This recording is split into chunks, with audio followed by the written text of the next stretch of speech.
Welcome back to Season 6 of ComicBook Nation, the only show that does it all for geek culture and the official podcast of Comicbook.com. I'm your host, Kofi Outlaw, and with me today, I guess we're taking this whole full lineup. All right, let's go. I have my regular co-hosts, Matthew Aguilar, Janelle Wheeler, and Connor Casey. And joining us today, are you joining us for the whole show? Are you here for the whole time? Mr. I guess I am now. Yeah. Yeah, buddy. All right, we'll take it. Mr. Cade Onder from the gaming team is here. And if you just saw our social media promotional for this live show, we have a thick one today. We do it all for geek culture. We are never kidding when we say that. And we have so much to cover today. We thought this was going to be kind of a small show. And then it just kept growing and growing.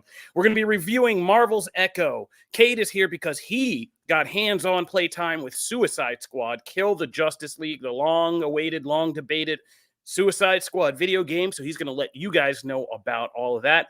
There's been so much casting news that's like, or rumors or short lists that have come out that we have got to break down. So we're going to get to all of that. Plus, new trailers are out. There's new big movies that have been announced. And there are some things in theaters or on TV this week that we also got to talk about. So let's get to it. No more preamble.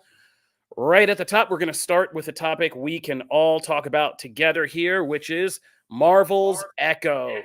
So speaking of echoes, there it is. Hey, that was so well timed. I know, it was perfect.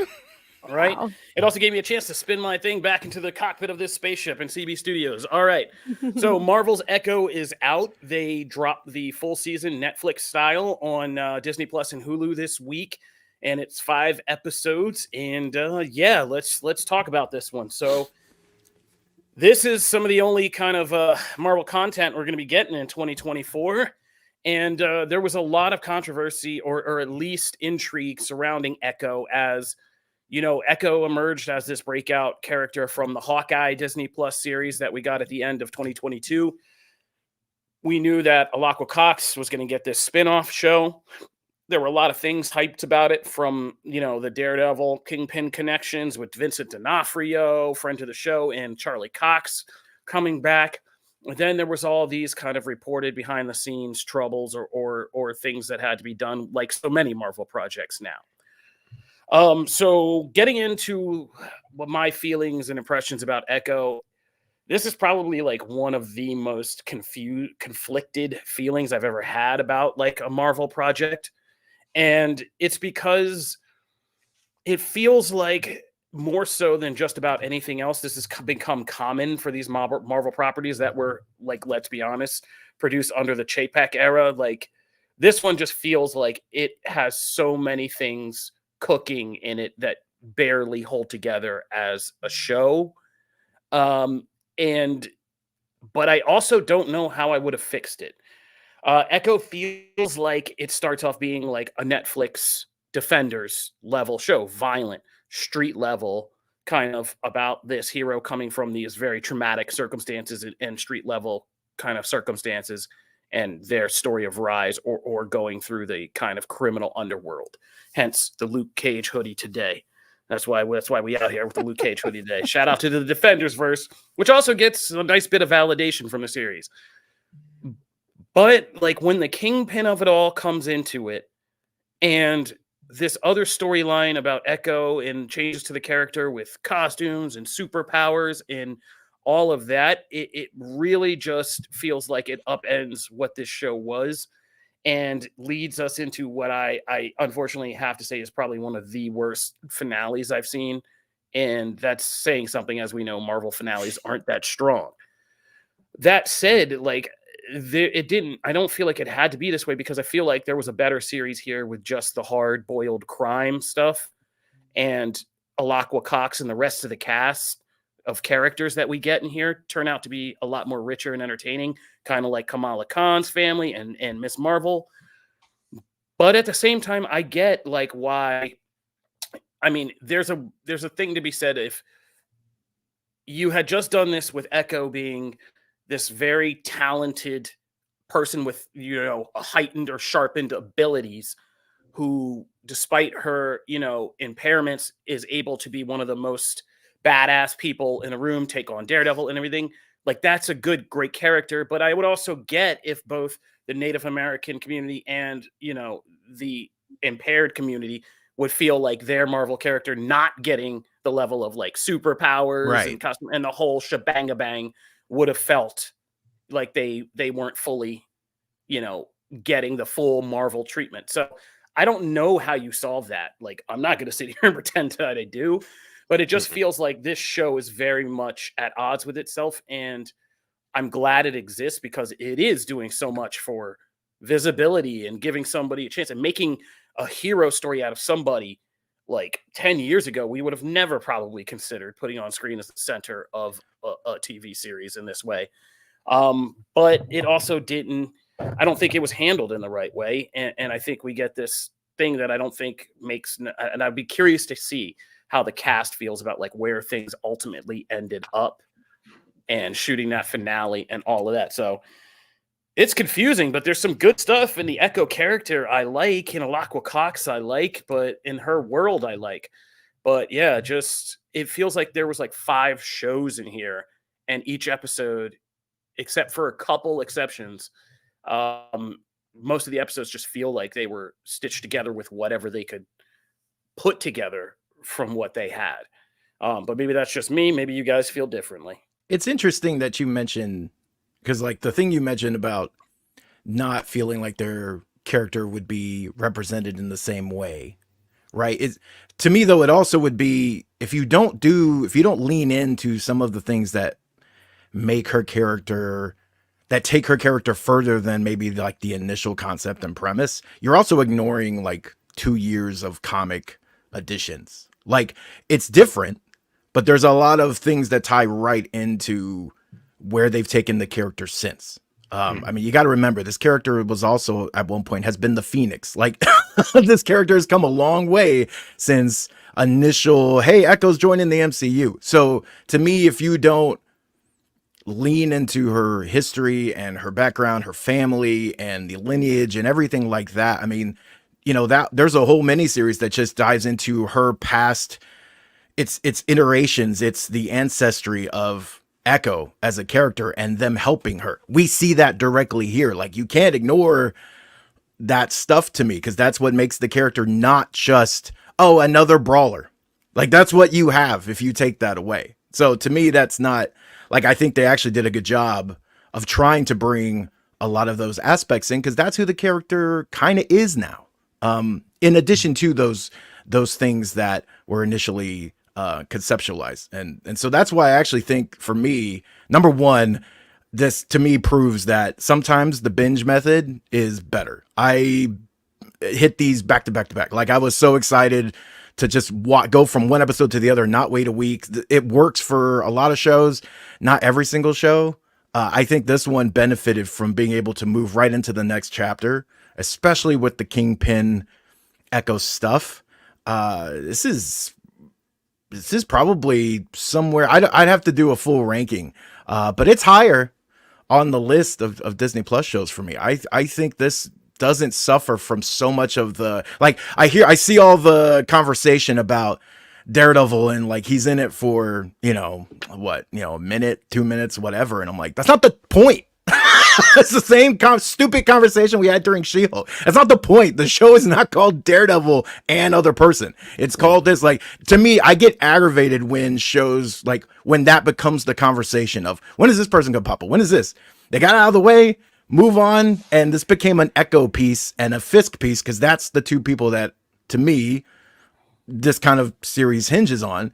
And I thought they knocked that out of the park. Like, I'm conflicted on the finale. I agree with you, because I actually really enjoy aspects of the finale, because it didn't just do this, oh my God, it's a dragon, or oh my God, it's a giant thing that everyone has to fight. Like, I was actually kind of excited that they kept it grounded and they kept it within the story they were telling from the very beginning. I enjoyed that part. I still think it needed like a little bit more as far as the actual final fight sequence, or, but the emotional stuff they do is really good too. So I'm kind of with Kofi in aspects of the things that I have critiques on. I don't know exactly how I would fix them. But I came away really enjoying this.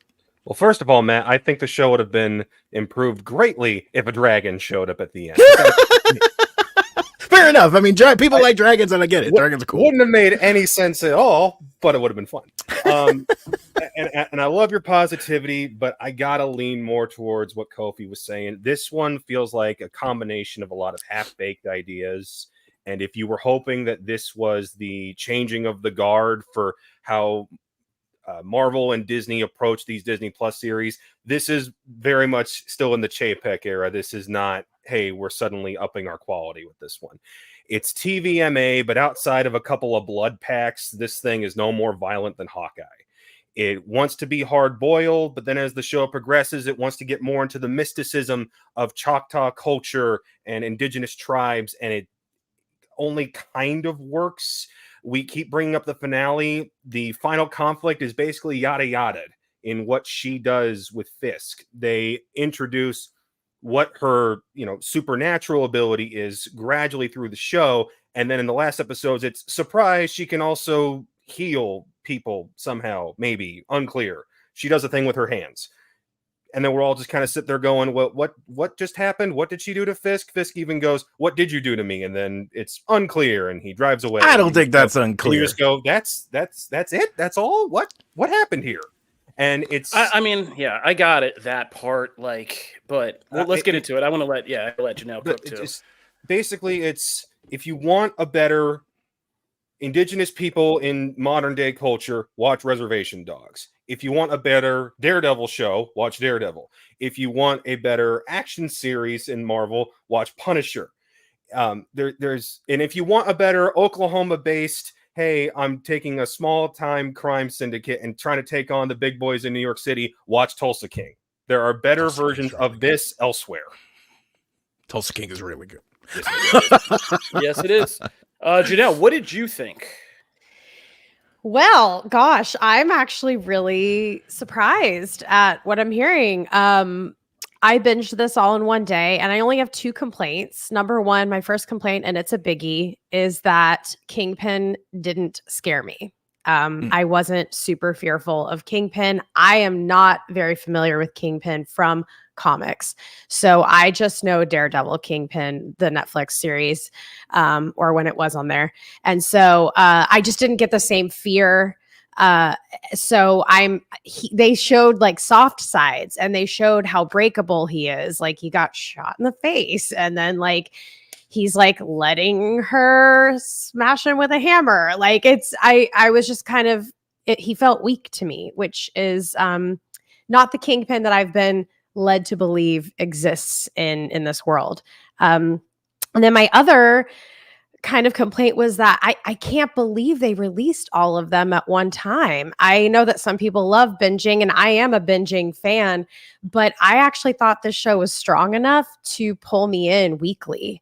I was very intrigued. Every episode left me hanging, and really needing to watch the next one. And I'm kind of bummed that we don't get to talk about this weekly. I feel like we're just talking about as a whole. It's going to be one episode on our podcast, and then we're going to all forget about it. And I hate that, because I love weekly breakdowns. I love being able to share like specific moments within each episode and really talk about the points where it shines and where it doesn't. So I'm kind of surprised that they released it all at once, especially with the lack of MCU content this year.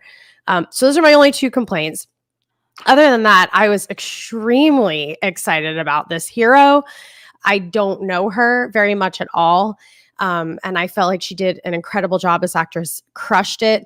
I loved the storyline, and I am more of a magic fan. I like time travel. You guys know this. So more of the physical heroes don't excite me as much. And her story and her family and her ancestral background, like it just had me like from the jump. So I'm so surprised, and I totally understand what you guys are saying now that I'm hearing your perspectives. But boy, oh boy, before I came on this podcast, I was like, this show rocked it. Like, let's go. So yeah. I was really excited about it. Yeah, I'm with you, Janelle. I think that for me, the most noticeable discrepancy where the seams kind of show in this show is in the character arcs of Maya and Wilson Fisk. At the first episode, when you go back and really watch that one again, it's like a completely different Echo. Like, it's hardcore Maya. She has this plan. She's going to take over a gang. She wants to be the queen pin. And we just quickly lose that thread.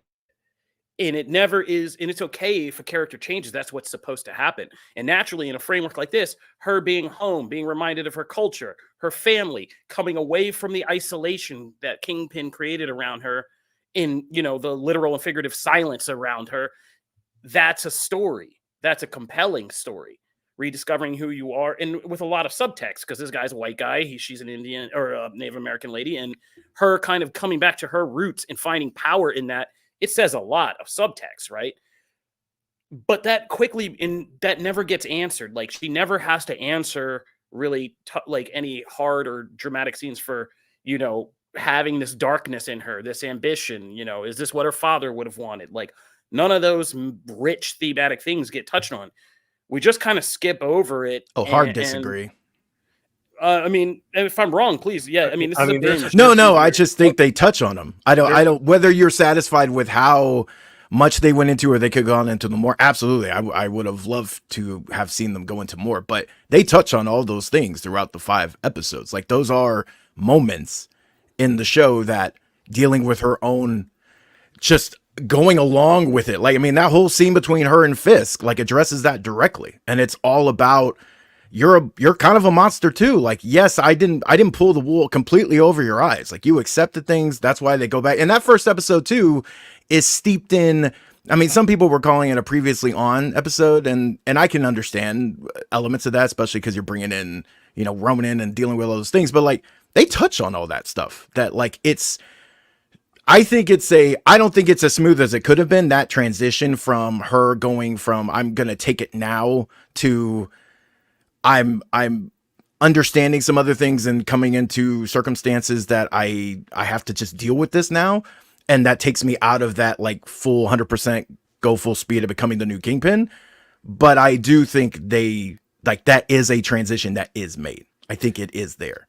Matt, to Kofi's point, I feel like some of those plot lines were absolutely cut to the bone in terms of what we needed to get from her to be, I want to be the queen pin, to, hey, I'm staying, and also I'm putting on the ceremonial thing and fighting off, you know, my surrogate father figure. And how many episodes was this supposed to be originally?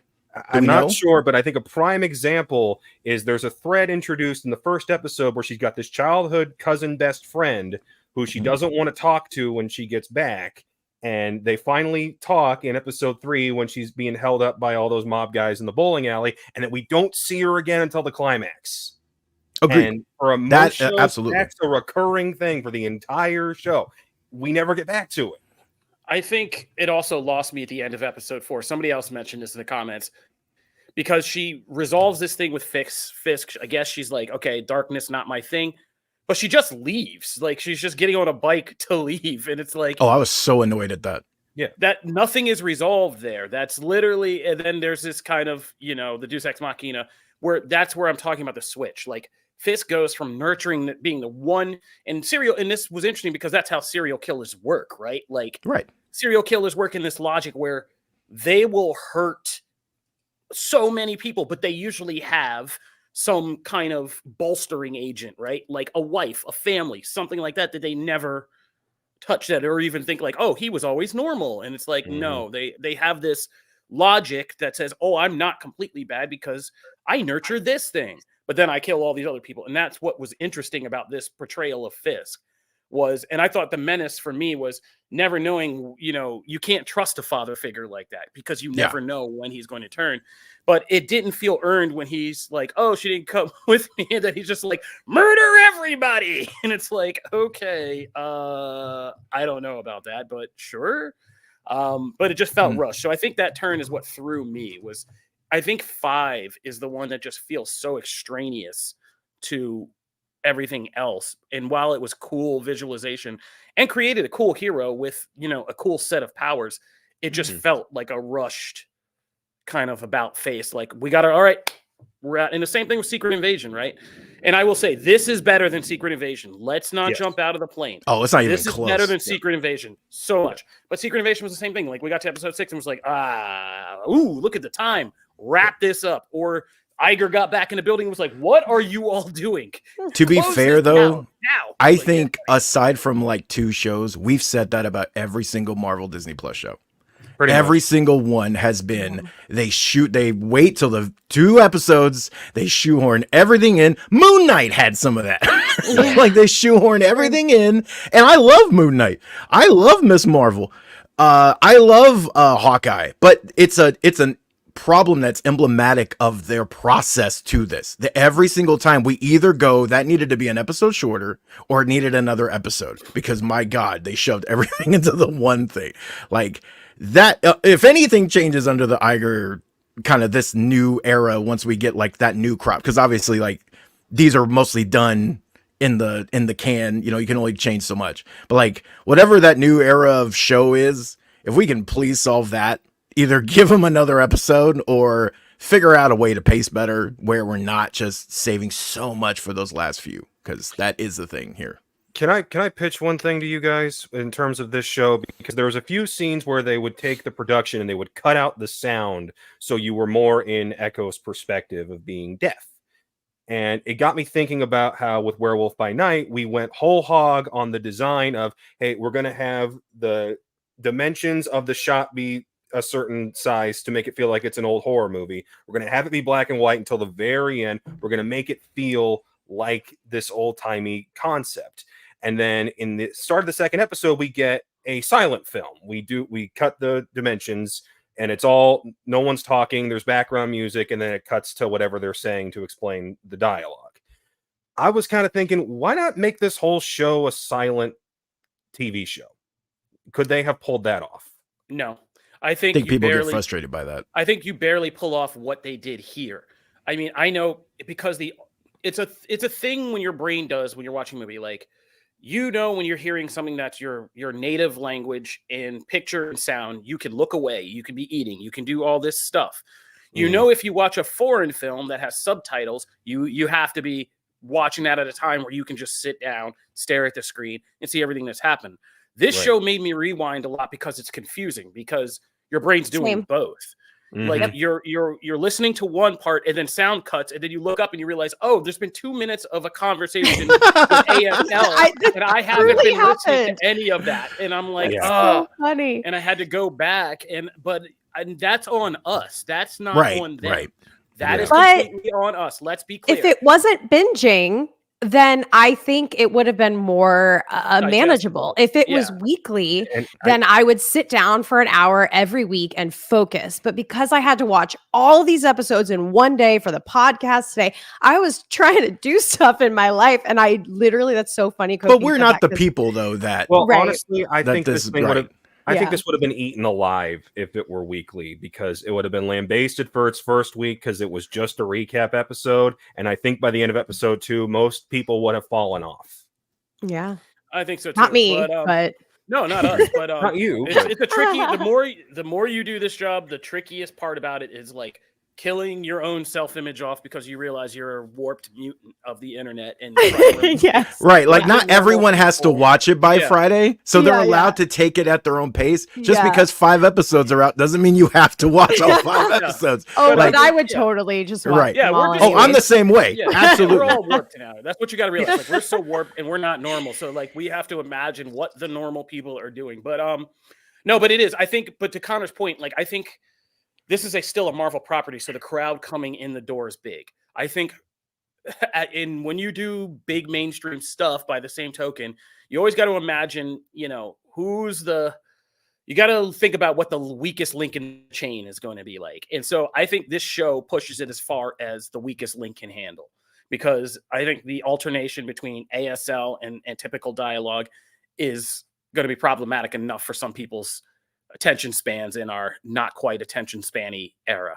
But even Daredevil did that. Didn't Daredevil have like episode? I mean, it's been a minute since I've seen all 3 seasons, but like Daredevil played with that too for multiple episodes of your sight and what you're seeing and seeing the things. And like, even that was a point of conversation at the time, you know? Yeah. So, and that was Daredevil, right? So But again, there's always like Marvel likes to mean we got a full color cut of Werewolf by Night. So I mean, in Prey did a whole, authentic dialogue version of that movie. And there was a lot of times I thought about Prey in this when I was watching this because of a recent example of Native American culture given mainstream thing and how it worked in that movie so well.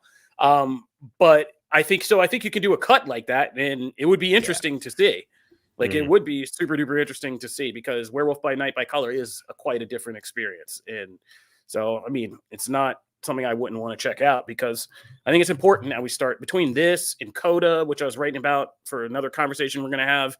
Like, yeah, it's time for this kind of world in ASL and generally different impaired people to have their worlds and their systems of language and all that represented on screen as I mean the line she throws in there at Fisk about you gave me the contact lenses because you were just too lazy to learn sign language. I thought that was amazing. That was a standout thing. It said so. I mean, that's great writing because it says so much about the character. It's her seeing through him, saying you say all this friendly stuff, but you'd rather like give me a context less, and or as we saw at the beginning of that episode, what he does to interpreters, like my God, rather than sit down and truly have intimacy with me by learning this and showing you care.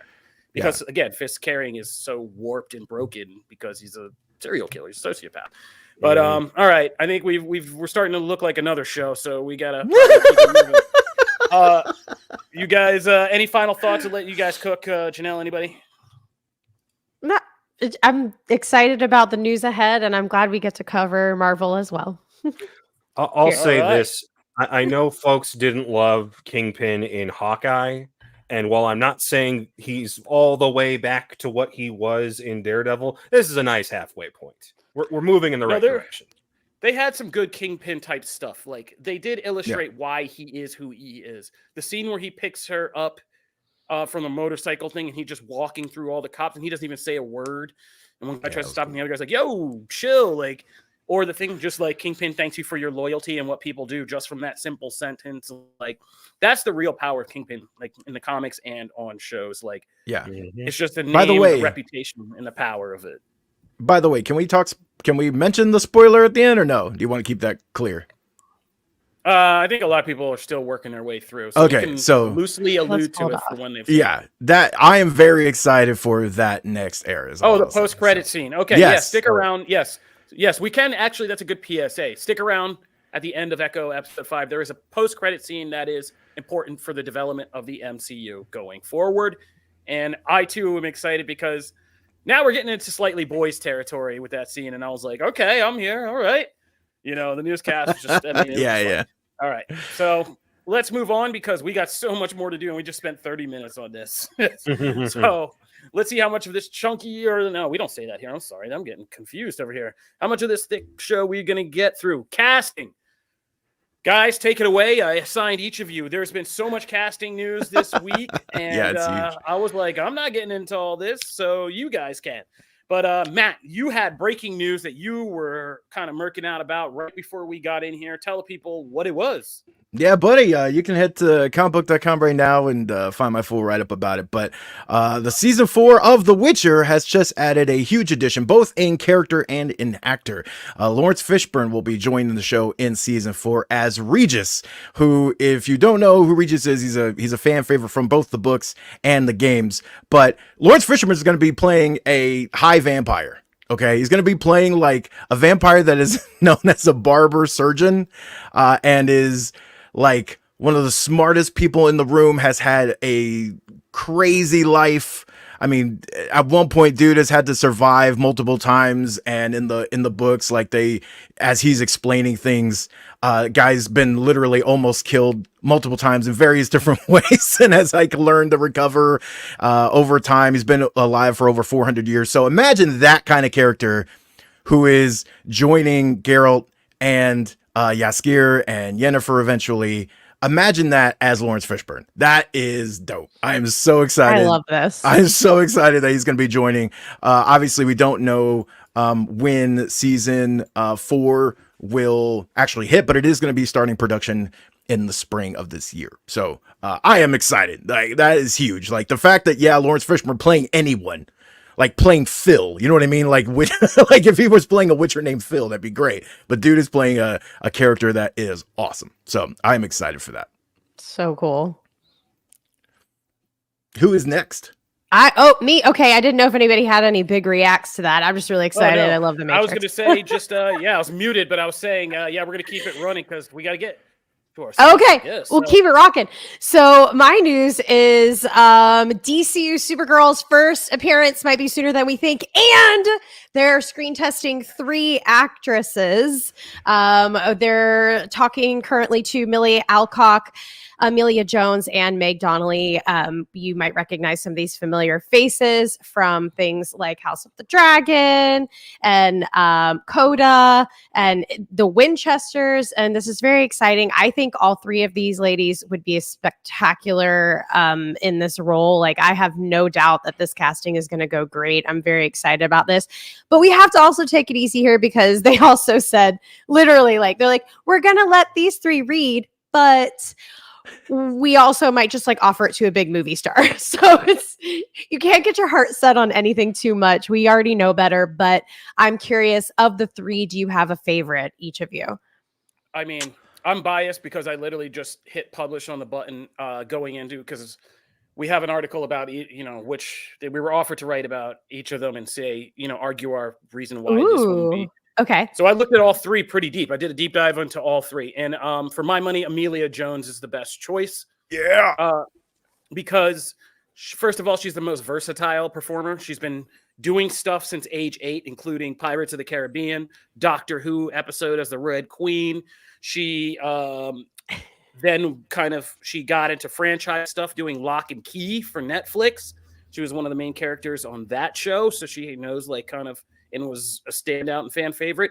Then, you could have done anything. You could have rested on your laurels. She's like, no, I'm going to take this Lock and Key Netflix stuff and I'm going to go big Oscar dramatic, jumping into Coda. So she went out, learned how to run a fishing boat, learned ASL, and then had that role in Coda and broke out. And she's been following that up with even kind of more mix of acclaimed work. She worked with Sophia Copeland on this movie called Fairyland, which she's the daughter of a closeted gay poet in the Beat era. And, it's a kind of tricky, familial bond type of movie with dramatic work. And she did this kind of crazy romantic thriller with Nicholas Braun from Succession last year called Cat Person, where he plays, which is it's kind of a gender-based thriller about a girl who meets a guy online. She thinks he's a cat person and he's supposed to be like a beta male kind of nice guy. But of course it devolves into something different. And that one was kind of like a femme theme thriller where the girls have to eventually kind of turn the tables on this really toxic, messed up guy. So she's done like so much stuff, but the beauty of it is she's under the radar. Nobody mainstream really knows who she is, what she looks like, or what she's supposed to, quote unquote, look like. And so she's a good canvas. She has all the acclaim, the work, the experience, and is enough of a blank canvas. Millie Alcock and Meg Donnelly are both, hugely talented. House of the Dragon. Meg Donnelly also does so much massive amount of voice work, including in the DC universe as Supergirl in this week's Justice League Crisis on Infinite Earths Part 1. She is the Supergirl in that. But I also think it's clear that they're on there because people can make an easy physical connection between them and Kara. They have more of the quote unquote look you would automatically. But I think, again, you look at Amelia Jones, you throw some hair dye on her. She has, big eyes. She's been expressive, dramatic, fierce, all those things. Supergirl, Woman of Tomorrow is not an easy story. It's literally about how Kara is all of these things and in a person. So I think she can handle it, and that's my choice. That's it. Jones is my pick too, by the way, just to make it easy for all the things you said. I think all 3 are actually, I wouldn't be mad at any picks, but yeah, Jones is the one I think just would be like such a great fit for that. So that's me. Oh, and she's the only one I thought would convince me that she's David Corn Sweat's cousin. Like if you were like, Oh yeah, hey, that's it's my little actually a cousin. good call. Like, I was like, Which kind of yeah. leads to the next point is the reason why they're kind of doing this and getting this done is that we're probably going to be seeing this character pop up in something else prior to her solo film, which it's rumored it's going to be Superman Legacy, which would be great because we get a nice little introduction. So that's the other little tidbit of news that released, and I'm excited about it all. Yeah, no, we're eating either way. Any of these three, I think we're eating. Like, and I think the good casting moves into our next point in our final casting news. Connor. Yep, we've got Last of Us Season 2, so enough of all that positivity. It's time to be sad. We've got 3 casting confirmations. We've got Caitlin Dever as Abby. So Homegirl is going to have to be pounding down the creatine and getting those arms and get ready to not like this girl if you have not played the games but have only watched the show, and I will leave it at that. We've also got young Mazzino from Beef. He will be joining it. Who's he playing? He is playing Jesse. So another character from Abby's side of the fence that you're going to have to get familiar with. And then Variety put this one up. I know it's not in the run sheet, but I wanted to include it. Isabella Merced. Yeah. She is Dinah. So there you go. Boy, she's killing it. Any thoughts on this one? That's Dora the Explorer right there.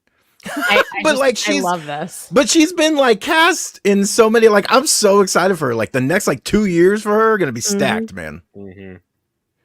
Kofi, you're muted. Kofi's muted again.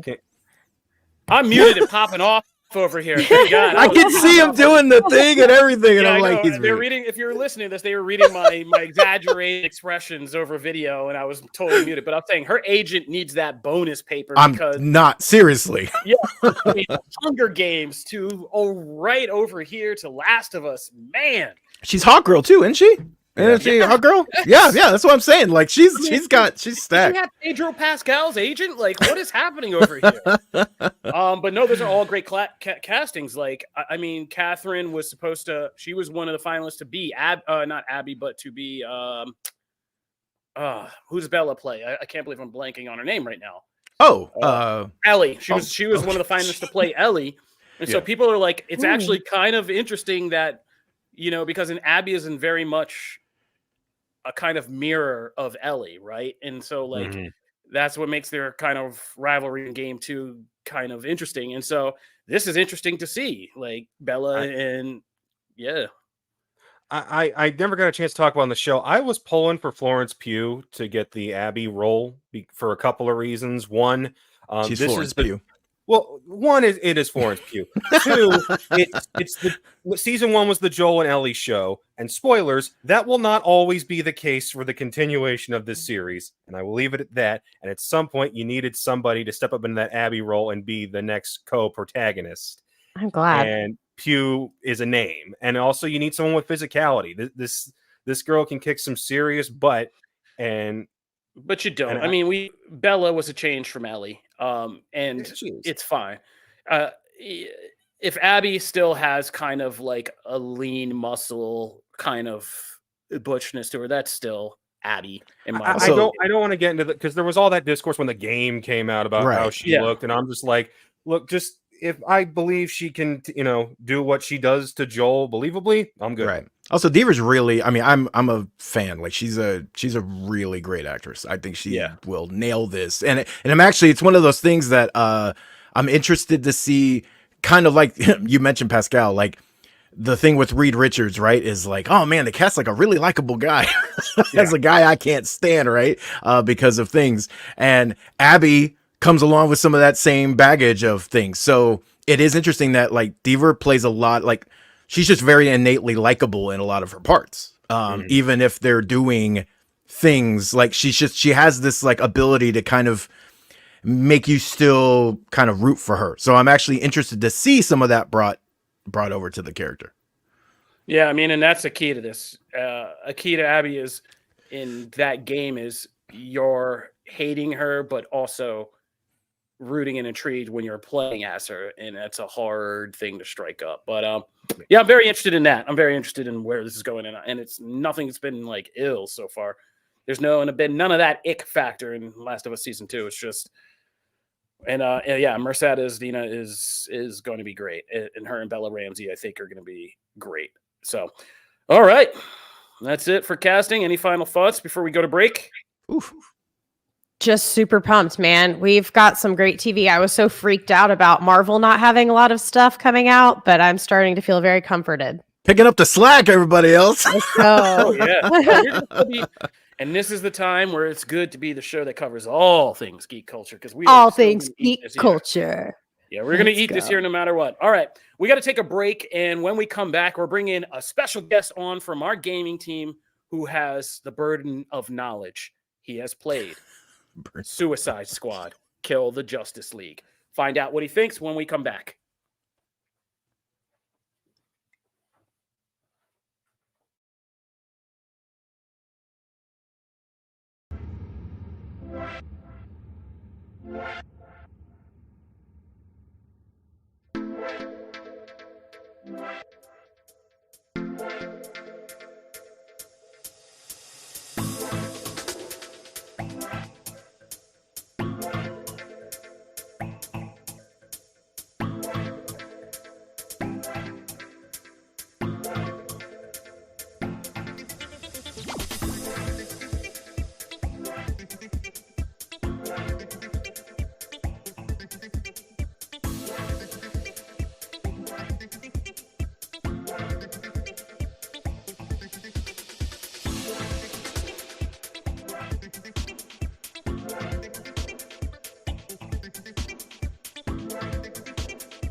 Welcome back to Comic Book Nation, the only show that does it all for geek culture and the official, I forgot the last part, the official podcast of Comicbook.com.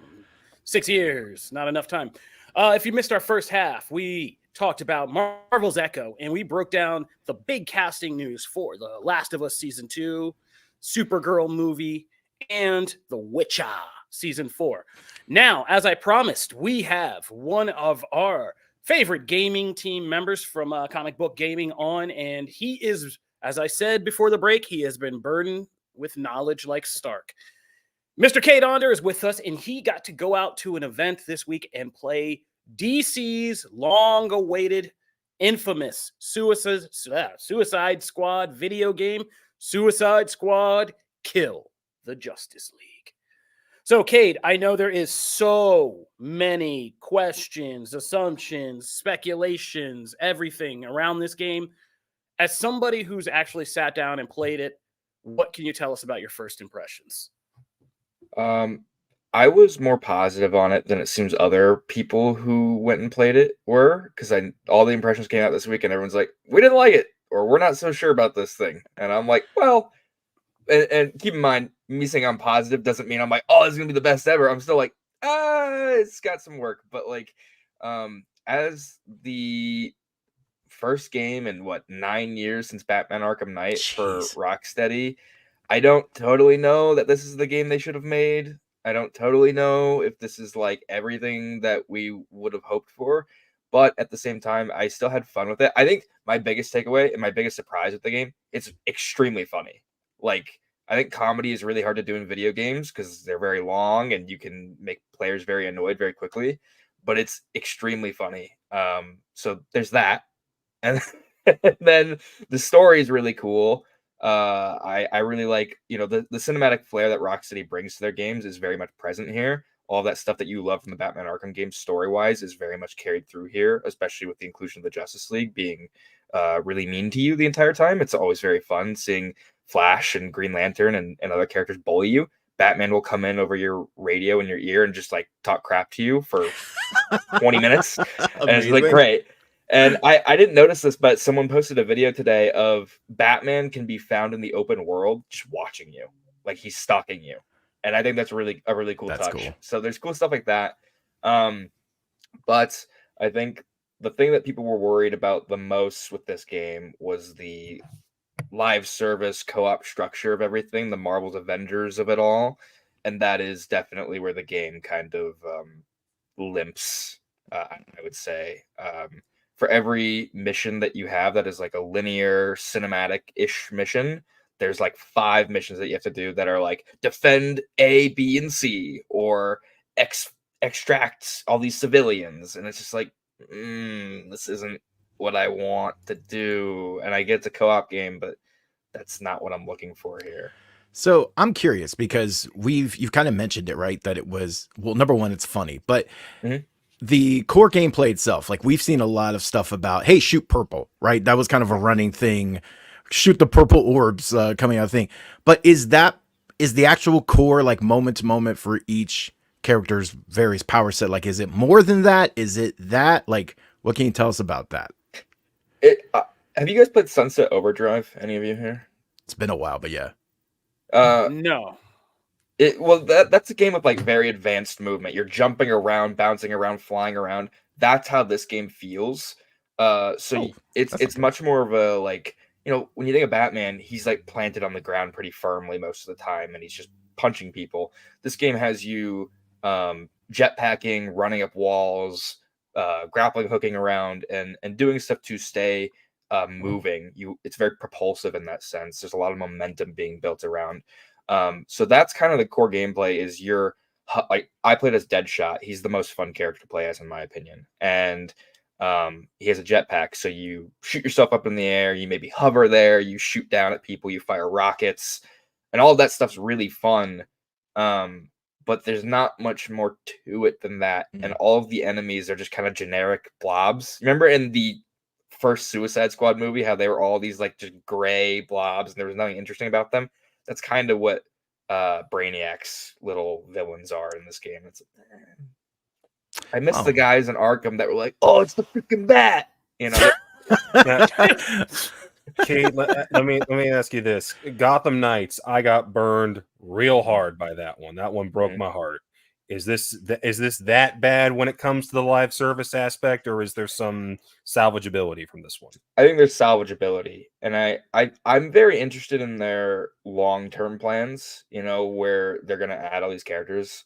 They wouldn't tell us who they're going to add. They kind of tease some things. I asked them, will there be superheroes? Since this is a game of villains, will we get to play as maybe someone who's a little bit more heroic? And they wouldn't really tell me. What I will say is I noticed billboards in the game and in person. They had a real one at the event of Zatanna. So I was like, that sounds cool, but I don't want to play as Zatanna with like Glocks. Like I want Zatanna with her magic. I don't want her to be running around with a wand-shaped gun. Like that doesn't sound too fun to me. Well, and that was the other thing too, is that so we've seen like a Deadshot obviously leans into that, right? Like if Bloodsport makes it into the game, like that leads into it. Like there's characters that make perfect sense, but like King Shark. Did you get a chance to run around as him a little bit or get some gameplay stuff on him? I played as all 4 very briefly. They kind of set us into like a tutorial section where we could play as those characters and get a feel for them. He is just guy with bigger guns. Like that's his thing, is like he's bigger, so he has bigger guns. But I mean, he can still like run around and like ground pound and stuff, but you're mostly going to just be using like mini guns as him and stuff, which is like, again, as a studio that made Batman, like the first real Batman game where you feel like Batman, right? You feel those punches.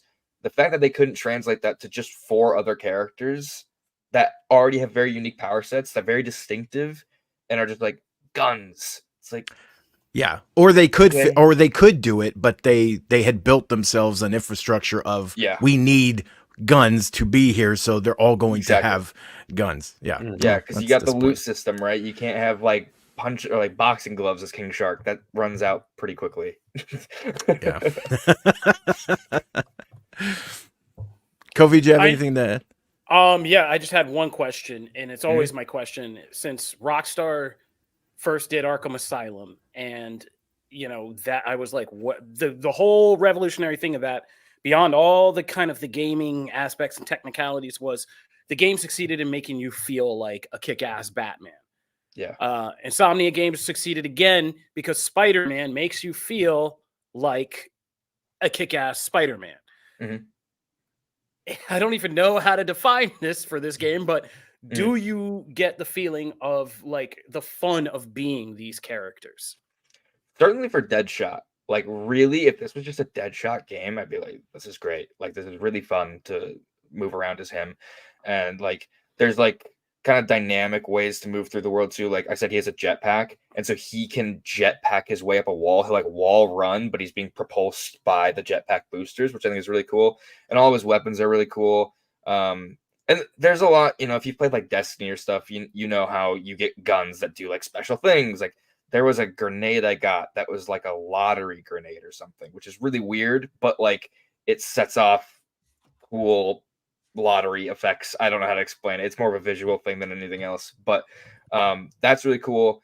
Playing as Harley Quinn was weird, right? Because everyone in the game has some sort of traversal mechanic that's unique to them. And like Captain Boomerang throws his boomerangs and he teleports to where his boomerang goes. And Harley Quinn's like got Batman's grappling hook. She took that from the Hall of Justice, and that's her thing. And so she has a drone that follows her around that has to hook onto something, and it's not super smooth. It feels a little clunky.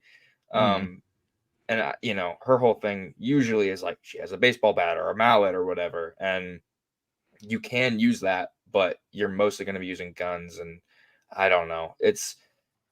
I think I'm more excited when they will introduce other characters like Deathstroke or something, right? People who are way more fitting for this kind of game. Oh my God. And then using a sword like on top of all the guns, or or Bloodsport, who can make any, like there's so many characters that they can actually use. I mean, Peacemaker's an easy one too, it feels like. If they don't do a Peacemaker thing, they hate money. Like, just hate money. It's like there were probably other characters that would be way better suited for gameplay. I get maybe they're going for a more story dynamic where all four of these characters are very different from each other, and that the banter between them is amazing. Genuinely, it's a very funny game, and I really like seeing all these characters together. But when you're playing through it, it's like, I only want to play as Deadshot. And I think you can maybe, I may be wrong on this, but all four people can play as the same character if they really want to. So okay. If you want to do that, you could probably do that, but whatever. Oh. Okay, well that's interesting. Okay, lot to think of there. Let's process. I don't hate the game, but I'm cautiously optimistic in some areas and a little nervous in others. All right, so when's the release date? And I'm pretty sure we're gonna have you and the gaming team back on to really get into this when it comes out. So January 30th is the early access release date if you pay extra money, and then February 2nd is when it comes out for everyone else. So, all right, so that is Cade Anders' first impressions of the gameplay for Suicide Squad: Kill the Justice League. Again, one of the longest video games I remember waiting for in recent times, this side of GTA 6. But there it is, your first impression, and the gaming team is going to have so much more for you guys in the coming weeks. And we're also going to be highlighting it here, so stay tuned because gaming content is coming your way via this show. Hey, Kate, thanks so much. I'm sure you have plenty to do, but if you want to hang around, go ahead. But otherwise, you can get on out here and get back to your normally scheduled day. Oh, peace out. Thank you guys so much for having me. This is man. Thanks, Kate. All right. So we have a line. We had so much more, but I have a line. I recut the line in here for and it keeps shifting. Oh, I love the line. We are in flux. This show is not every other show, buddy. We can come in with a plan, and that plan goes out the window because stuff starts happening. Anybody who's been a longtime listener knows these Friday shows, we used to get done and be like, guys, we did it. And we'd walk away, come out of the studio and be like, wait, what happened? And then be like, well, we just blew a whole show, not talking about the one thing people just want to talk about now. But we're getting better at it. All right, so I'm going to keep my segment real short here. I got a couple things to talk about. First, I went out and saw the new Mean Girls movie. Wow. Yeah, right? So I'm curious. I mean, it was just because it was screening right next to my house, and my wife and I was like, you want to go see this, hon? Because we had been in a screening a long time. She was so excited, and so We went in. We didn't watch any trailers. I didn't do any research on this because I go in cold these days. I've made this clear on this show. I like to go in cold so I can just judge the content on like what it is. No idea this was a musical or a movie. That Mean Girls, the movie, inspired a musical, and the musical has now inspired a new movie. So no idea about that. They did the Wonka thing. They hid the fact that it was a musical. Right. But I mean, I think it was fairly out there, but like I just did no research, so I had no idea. So that was a surprise when I went in, but I was like, I surprisingly dug it for the most part. Mean Girls 2024 is, like I said, it's based on the musical that ran up until COVID kind of killed that one off, but it was a musical on Broadway and other venues. And the actress who plays Regina George, Renee Rapp, she took over the role on Broadway. So she was from the Broadway show. She came to do the movie. She wrote new songs for it. Tina Fey is back kind of shepherding it like again. So it's very much in the Mean Girls team. This is not like somebody else coming in and doing a franchise grab. This is the powers that be of the first film and of the musical coming together. And so it's a solid update. Like it's a pretty solid update. It's Mean Girls just into the 2020s. So you can imagine all the things that have changed about, you know, what it is to be a plastic, what the high school kind of demographics and cliques look like are very different. It does the same thing that like 21 Jump Street did, right? Which is it takes your memory of earlier times, it kind of turns them on their head in clever ways because these are different times, right? And different circumstances. So not everything can play out exactly the same way because the attitudes are different. The new plastics are pretty hilarious. They do a good job of, again, getting with the times and realizing like what we consider beauty now, influence, like all of that stuff has evolved and changed since Mean Girls was out in 2004. And we were still living in like a Pam Anderson era back then. Now we live in a post-Kardashian era. So, you know, you could get where, you know, how beauty standards have changed, opened up, diversified. And so these plastics are a funny and good reflection. And they're still the same personalities in new kind of forms. But the cast is all really good. Anjali Rice, who's Betty Brant in the Spider-Man movies, does a really good job as kind of the new Katie. Like I said, Renee Rapp is great as the new Regina George. She can sing. She can also do that whole thing. My only criticism is they brought too much of the songbook to this. By the third act, my wife looked at me. She looked at me and was like, how many songs am I going to have to do before we get out of here? And I was like, I really don't know. I was like, I don't know. And there were a couple more. So the songbook's there's a little too many stops for musicals numbers. And some of them are like really abrupt and cheesy. Like you're going through a plot scene and you're like, okay, we're going to do a song about this, I guess. And it's like, all right. And there's like a 2-minute song. You're like, and then none of them are bad. All good musical book, all good that. But by the end, you're like, I don't want to hear another song. This is like a CD that's going on too long. Like, brings me back to the Zac Efron SNL skit when he was like, I was nervous but excited. So I sang, I was nervous but excited.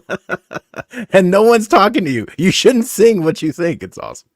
Yeah, no, I mean, it gets to be like that at certain points. But like I said, it proves that, like, you know, we always get on Hollywood and say, oh, too many remakes, too many reboots. It sucks. But like, this is literally Mean Girls over again for 2024. And it still proves that with the right creative hands, like, it can work. Mean Girls is a generational story because some things do change, but some things don't change. And this movie and Tina Fey and them get that. So if you like musicals and you love Mean Girls, there you go. I was going to say, as a huge Mean Girls fan, this was a film that I never asked for or wanted, and I'm not going to see it. Dang!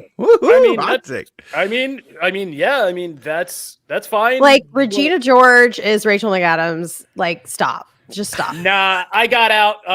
Man, I don't want to get too deep into this, but I texted some people and I was like, you know, I'm really happy they understood the times, and I'm trying to be classy about this because we're talking about people playing high school students and stuff, but like beauty standards have changed. And yeah, we lived in a Rachel McAdams world back in 2004. Rachel McAdams ain't going to rack up Instagram followers. We live in different times now. So. She's relatable. I feel like I said she's relatable. Instagram followers. Okay. Oh, My God, I'm not. oh. Yo, man, I'm not going to HR. Okay. Yo, so I'm not going to HR. You did this. They just have Still don't need it. I don't You need a did single this. Mean Girls. I'm good. I mean, that's fine. I mean, I think a lot of people are going to feel that way, like hashtag not my mean girls. And really, it's not. I mean, generational story changes aren't going to hit you as a kid who graduated in the 2000s. Like, they're going to hit this new Gen Z thing. Yeah. You're going to look at the TikTok references and roll your eyes. But I think it will connect with Gen Z. So I think that's kind of the point for me. Yeah. So. Also, shout out to Distance for mentioning Zombies and Descendants. I love both of those immensely. Those are so fun. All the Disney, like the Disney Channel and the Disney like movies and stuff. Those are so cool. They're fun. Like it's just, you know. But they also do the even kids shows. Anissa, much like your wife, Anissa looked at me one day. I can't remember what show we were watching for Ember, and they started talking. And we were like, it was almost done, and then they were like, but. And then they started to segue into a song, and she's like, no song is needed. just finish the sentence and move to the end of the episode, please. We've been here for half an hour. Yup, exactly. All right. Also out right now is the trailer for Halo Season 2. We were like, we were out on a ring of space by ourselves with our kind of calmer reactions to Halo Season 1, which... You know, we all know it fell apart in the end. We were never confused about that. After that awesome battle episode, the rest of that show, the budget, the cast, everybody started to fall apart, and that was clear. What did you guys think about this trailer for Season 2? Matt, every time I see someone not wearing a helmet, I get mad. That's so does Matt. Just... I don't know where that started. Actually, I do know where that started. That was a Peter. That was a Comic Book Nation producer, Peter and Rich thing. No. I mean, this looks dope. But let's finish your thought, Connor. No, it's just I'm still waiting for them to actually tackle the story of Halo, and it still feels like we're not nobody knows the story of Halo. Stop it! But it's stop it! Everybody, stop it! So use it. Nobody knows the story of Halo. Like, Me and Jim Viscardi were going off looking about children and all these different planets. So like, get on the damn Halo ring. I know that. Look, we had these fights in Season 1. We had these because we were very much on the positive side of things. But I like this show because it's not just a regurgitation of Halo, which I don't find very interesting. Sorry, I played all the games. I don't find them interesting. The lore is boring to me. The gameplay's super fun. I love throwing grenades. I love riding warthogs. Like, all those things are amazing. The story has always, and the lore has always been just a big, you know, it's just not, it doesn't click with me. And so when the show wanted to add some depth and explore things, I found that interesting. I was like, oh, this is not. And then we got to the battle episode and everyone used that as like, this is what a Halo series should be. I was like, no, this should be part of it, but it should not be the entirety. Otherwise I'll tune out. Like, I don't want that every episode. That's so boring. And it's okay for someone to take their helmet off. Why is it so wrong for a guy to take his helmet off? It's because fine. He's the Master Chief, damn it. Oh my God. The most cardboard, in the games, that character it's always the supporting cast that make that character interesting. And I like it here that it's not. Matt, I'm just saying and memorable thing about Halo games. Matt, I'm just saying the Doom Slayer would never. And I'll leave it at that. Fair enough. Okay. Fair enough. All right. I'm pumped about this, and all I have to say is Joseph Morgan. I saw him in there. He played Klaus on Vampire Diaries, and he was also in Titans, and I love him. And I am so intrigued about his character, and I want to see who he is and what he's doing. And I'm used to seeing him as a villain, so like, is he going to be a hero? I don't know, but I'm excited. Good point. Also, the swords. Okay, that the swords moment. are dope. Yes, that is crazy. Cool. That was the only thing I could play. Shotgun and sword. That's me. Short range. I can't snipe. Like, it's terrible. So just, you know. Yeah, I was always sniping. I wish this trailer I wish they do kind of show us more with the Redeemer and kind of setting up that whole thing, because I think a rival for the Master Chief is a good thing to establish in this show. Kind of give him more than just, because I still think the Covenant and that whole thing, like I said, I mean, time has passed enough. I feel like we can be honest with ourselves. Halo, like you said, greatest gameplay experience of the early 2000s for me. Story, complete ass in part 1, part 2, and 3. I do not know anything about it. I don't know anything about it except keep those zombie parasite cordyceps. The flood. The flood from getting out. That was it. The Covenant, all that stuff, I couldn't care less about. So like, yeah, man, I'm not like hung up on the lore, but I feel like in this show, you do have to make the Covenant a more relatable thing than we got in that first season. I mean, they used the crutch of a human character to try to bridge that gap. But no, you need Covenant characters. You need the Redeemer. You need to know who these Covenant elites are. You need an episode that maybe takes that Lost, the tailies type deal and gives us some time with Covenant characters to really understand like where they're coming from and like what the stakes are, what the danger is that they're mounting and stuff like that. So I hope we do get spread out like more than, you know, the characters we have, but I do like the returning characters, and I do like the helmets off. Like I thought that female Spartan character was one of the strongest aspects of the first season, and her journey to kind of like waking up and doing all that. Because you get to know them. Exactly. And so like that battle episode worked not because of the visuals, but because of the stakes at that moment that they're fighting for. And you actually care about the stakes in that episode. So I hope we get, I mean, there's a lot of ominous and pretty pictures here, but I hope like when those Covenants are, when we're doing this aliens thing, right? Where the Space Marines are hunkering down in the base and the Covenant are coming through the door. I hope we feel the stakes of that. And we are on the edge of our seats sweating about it. That's all. Yeah. And then we'll get, at the very end of the season, we'll get a little grunt and it'll be like, "Bow!" And then it'll be the confetti after you shoot them. Just like the game. See, there you go. Bring it all together. Tether it. There it is. There's the authenticity. All right. That's Halo. All right. We're into some bonus time things, so we can use some of this time. We have a little bit of time to kind of just clean up a few things. We talked about, let's go over some program reminders. We didn't do any program notes for this show. Comic Book Nation is, as our name implies, a growing nation. We have multiple spin-offs of our main Friday live show episodes. This week alone, we did live reactions to the Star Wars movie news about the Mandalorian movie, Ahsoka Season 2, and all the plans that are going there. Connor Casey hopped on with me and Star Wars expert Patrick Kavanaugh, and we broke all that down. So listen to that bonus episode.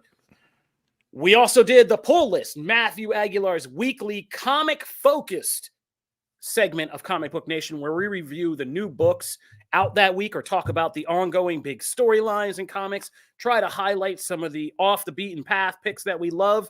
And this week we talked Ultimate Spider-Man and Rise of the Powers of X, or Rise of the Powers of 10, the other part of the X-Men's Krakoa era finale.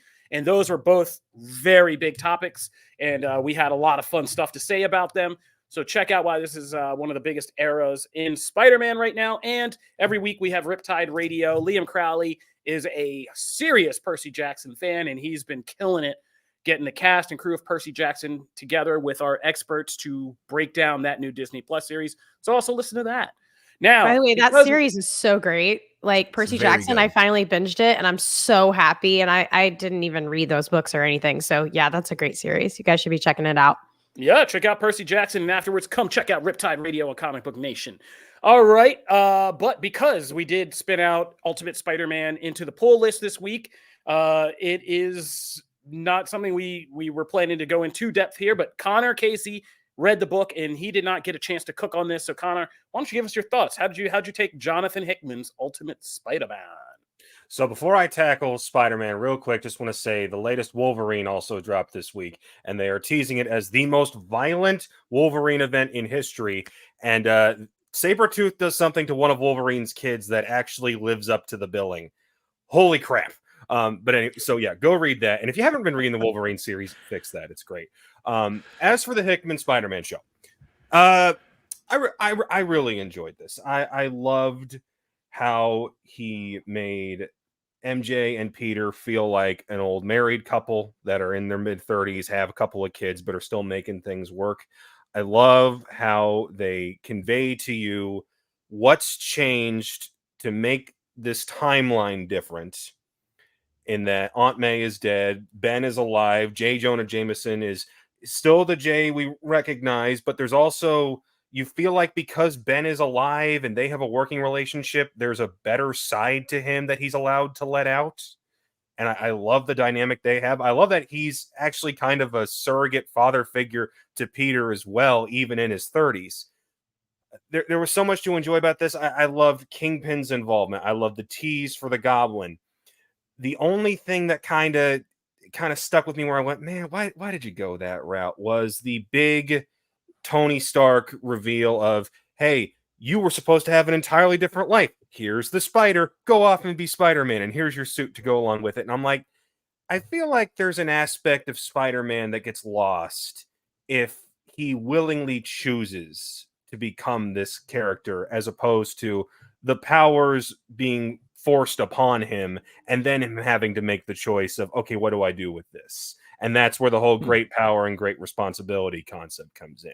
When he's told, hey, you're supposed to be this hero, here's the stuff to make it happen, and then you've just got to go and do it. I went, man, something got lost there. But it's still a choice he's making. It is like that. That's what I find more intriguing, is that it's a choice. It is still a choice. And I like the conversation he has with MJ, where at first you're thinking, wait, are they trying to get a divorce? I swear to God, if Paul shows up in this, I'm going to lose it. Oh, Paul. Thankfully, we don't have to deal with such foolishness. Oh, Paul. Poor But no, you thought they were going to get a divorce? Well, no, that's how that conversation starts, is like, I need a change. And she goes, oh, that. And I'm just like, what are we doing? And then it very quickly becomes, oh no, it's he wants to go to be Spider-Man and she's supporting him. And I'm like, okay, brother, I don't want to scare you, brother, but anytime you have to talk to your wife about anything like that, it is terrifying. Oh, whether it's a job, I want to move a city, I just don't want to do this thing we always did before. Like, yeah, I mean, I didn't think it was going to be divorced, but I actually, we highlighted that scene about the intricacies of long-term relationship and marriage and how well plotted that scene is for that between a married couple. But I kind of disagree with you, because I think that concept is actually one I would find more interesting now, which is like instead of all this multiverse stuff we do, it's like the core of a multiverse story is, if you had the choice to do this path again or to know it and see it, would you? Because that is real life commitment things. That's like a psychology technique that they teach you to help you assess your life choices, right? Would you do it again? You did this thing, would you do it again a second time? So I think that's the kind of framework that I said at the end I'm really interested to see, because it sets up already an intriguing thing where Peter feels this thing initially like, yeah, I feel this thing is missing. I feel like I have this thing. But there's feeling that, and then when there's what happens when you get it. And Spider-Man's core character thing is too much in for one life, is the running theme of Spider-Man. I have too much going on for one life. I have to be here, but I also have to be here. Now he chose this because of a personal pride thing. But what happens when you get it now and you see the classic Spider-Man, now this is effing with my family? Like, what does it do to you as a character? And this Peter Parker is already psychologically interesting enough for me, for him to then have to, that choice and the responsibility. It's not just great power. It's like choice and responsibility now are kind of getting linked in a way that I think is really interesting. It's a theme I definitely want to see them continue to talk about as this books go on. But I also, my last thing on it is that the Jonathan Hickman of it all did start to rear its ugly head when it came to the big exposition dump from the Tony Stark hologram of, I like Hickman. I like his writing. The dude can overcomplicate things at times. It's why there's the running joke of you need graphs, and he gives you graphs in order to understand what the hell is going on at certain times. I was completely lost way back in the fall in the House of X and Power of 10 Days. And were it not for those charts, I would have been just as stumped. And I think when you bring back a title like Ultimate Spider-Man, who to a certain level of incredibly casual comic readers, that rings an alarm bell of, wait, you brought it back? When? How do we do this? And you dive in, and then it's, well, we have to explain this event that a lot of people were just kind of humming and hawing about. And it's how we're going to get to this point. And I'm just kind of like, did you need that full explanation? Or could it have just been, hey, this is a world where Peter never got bit, go. And he accidentally gets bit when he's 35. and we just go from there. I feel like there was an complication by bringing in that recent Ultimates event. Well, I mean, I see what you're saying, but we actually had the reverse question. We were like, on the show, we actually asked, would it have been better never to have done Ultimate Invasion first, to just put that scene with Iron Man in there, and then it's not an exposition dump anymore. It's a mystery. Like something happened and it screwed up this world, but you as the reader do not know yet what it is. And then we could have gotten some of the best scenes of Ultimate Invasion just parsed out in flashbacks. But that's neither here nor there. But you also got to remember, just for context, that I could see this isn't just an isolated story. It's a story that's part of a line of stories about these new heroes, new versions of the ultimate heroes in this world that was interrupted, right? And so I feel like the Tony Stark thing is part of what's going to be the kind of connective thread between like this, Ultimate Black Panther, Ultimate X-Men. Like, I get that part, but no, we did single out that scene and saying, if this was just exposition you read and you truly had no idea what had happened before this, that would have been in some ways much more effective.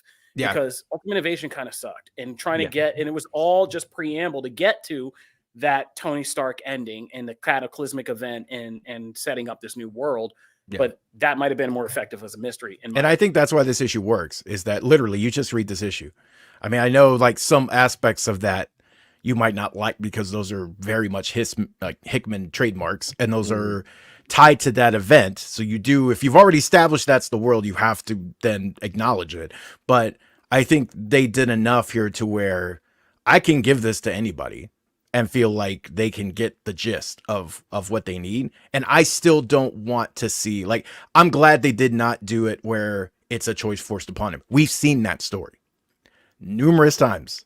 I don't want, you know, I want him making a choice at this point in his life, more importantly to me, is far more intriguing as a concept than, oh, it's spider bit me, I didn't know, blah, blah, blah. Because as we said, when you're, and I'm not saying this like for you, Connor, because I know we have slightly different life context, but like there is a point when you're middle-aged and you're settled down and you have kids and you're in that routine where your life unlived does become a massive thinking point in your head. It's like what a lot of middle-age crises are about, right? It's like people trying to keep the life they have and reclaim that path they think they never went down. And it usually goes terribly wrong. No, it always goes terribly wrong. I wore a lot of jewelry in mine. And I wore studded earrings in mine, and a big giant cross with diamonds. Like I said, it always goes wrong. You sound like a New York taxi driver right now. Well, yes, I don't think, a lot. And I think Hickman and the creative team understand that, Peter making this idealized choice right now is going to get way more complicated. And I said, that's the thing I want to see in the forthcoming issues. Is this a Spider-Man who still thinks it's funny to wisecrack when his life is on the line and he knows he's going to possibly orphan his kids? Is he still a wisecracking Spider-Man? Is his internal crisis going to be like, why the hell did I ever do this? And, you know, just like, why did I start the payments on this Corvette? No, why did I let the spider bite me? Like, I didn't really need this. And I'm intrigued to see that because Peter's resolution of Spider-Man is kind of the core defining character. And when you interrupt that, I'm interested to see where we can take it. So this brought back memories because I left those earrings on a toilet. Oh my God, stop it. We got to get out of here. But Janelle, you didn't get a chance to read Ultimate Spider-Man yet. So let's get a final word from you on our last topic. The Mandalorian, we got word. We're getting this movie with Grogu and Mando. We're still getting Mando season 4. We're getting Ahsoka season 2. And the Filoni movie is still happening to bring the Mandoverse to a climactic event. How'd you feel about all that? It's a lot, but you know my motto. You know it, right? We need more a jingle. Content. I'm really excited about everything. I have full faith in these projects. I really do. I feel like a film will be a great conclusion. And I do think that it's time. Like, I don't know how much further Mando could go with this story. So I feel like we've had a great run, and it's like, go out while you're on top and crush it. You know? Oh no, but we still get season 4. Like, this movie isn't the end. Yeah. But I mean, because we took bets on what would happen here, and I said Star Wars should get dangerous and kill Mando, and make that the stakes for the Filoni movie because And that clearly ain't happening. Oh No, man. but I think Bo-Katan could catch it because that's a continuity thing that needs to be cleaned up. So I think Bo-Katan Yeah. could catch it. So As we're long gonna as Koska see, Reeves survives, we're fine. I think the question I ended off with is this the move though for Star Wars? Bank it on the safe stuff, or do we need more Andors? Oh, I loved Andor. We need them both, Kofi. Yeah, all of I it. tried to fool you. All right. But how can I fool a show that does it all for geek culture? Our view is too wide. This is Comic Book Nation. This is season 6. We are in 2024, and it is already heating up, as this week has proven. As I said, our show, this is our main hub, our live show Friday, where we do all the variety of things we do, but we have many spin-off and bonus episodes every week, so subscribe to Comic Book Nation's YouTube page, as well as the main Comic Book YouTube page. And subscribe to us on your favorite podcast platforms. We're on Apple. We're on Spotify, so you can find us very easily. And we will be continuing to expand this season and just kind of hitting everything that big in geek culture. So stay tuned for all of it. I'm your host, Kofi Outlaw. My co-hosts, Matthew Aguilar, Janelle Wheeler, Connor Casey. Thank you guys once again for hopping on. This is Comic Book Nation. We will see you guys out there. Peace. Later.